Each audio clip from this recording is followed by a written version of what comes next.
اومدیم با هم دیگه بریم کارت آلکاتراس ببینیم چی میفته. دعا کنیم 13 تا سیپی بیفته که گرفتنش عوضی ها. خب حالا هرچی افتاد خدا به خیر.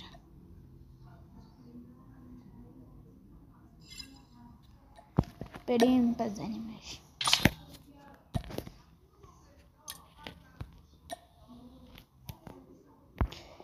از نظر من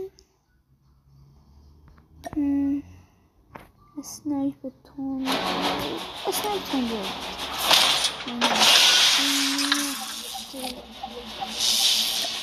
شانسی